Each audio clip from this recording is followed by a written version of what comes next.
శ్రీమాత్రే నమః. శ్రీ శివాయ గురవే నమః. సౌందర్య లహరిలోని 25వ శ్లోకం. ఈ శ్లోకంలో అమ్మవారు త్రిగుణాతీత అనే తత్వం ప్రతిపాదింపబడుతున్నది. అలాగే ఆవిడ త్రిగుణాతీత అయినా కూడా ఆవిడ నుంచి వెలువడుతున్న ఈ త్రిగుణాల వల్ల సకల సృష్టి నడపబడుతున్నది అనే భావన కూడా కలిగిస్తున్నది ఈ శ్లోకం. ఇక ఈ శ్లోకం చెప్పుకొని దాని అర్థాన్ని కూడా వివరించుకుందాం.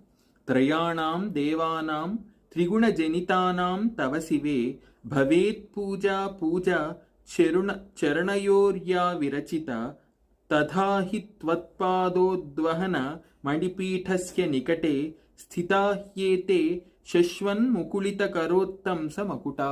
అద్భుతమైన భావన. అమ్మా, నీ నుండి వెలువడుతున్న త్రిగుణాల చేత జనించిన వారైన బ్రహ్మ విష్ణు రుద్రులు నీ చరణాలను నిరంతరంగా పూజించుకుంటున్నారు.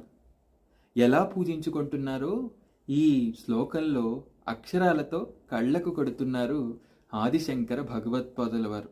అమ్మా, నీ నవరత్న ఖచ్చిత సింహాసనానికి దగ్గరగా నిలుచుని, అందున నీ పాదాలకు అతి సమీపంగా నిలుచుని, వారు తమ కిరీటాలకు చేతులు తాటించి తమ తలలను వంచి నీ పాదాలకు తాకేలా నమస్కరిస్తూ నీ చరణాల యొక్క పూజను నిరంతరంగా సలుపుతున్నారు. అంటే త్రిగుణాలకు అతీతమైనది పైన ఉన్నది అమ్మతత్వము. బ్రహ్మ విష్ణు రుద్రాదులకు కూడా పైన ఉన్నది అమ్మతత్వము. అంటే నేరుగా అమ్మనే పూజిస్తే సరిపోలేదా?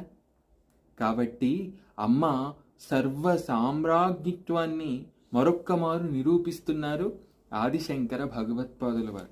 నిజానికి ఈ శ్లోకాలన్నీ వ్యాఖ్యానించడం చాలా కష్టం. ఎందుకంటే ఇందులో ఒక రసరమ్యమైన అనుభూతి దాగి ఉన్నది. అది చదువుకుంటే తదారాధకులకు బోధపడగలదు. కానీ అందరికీ ఇందులోని భావాలు అందజేయాలి అనే ఆర్తి నాది. కాబట్టి కేవలం ప్రయత్నిస్తున్నాను.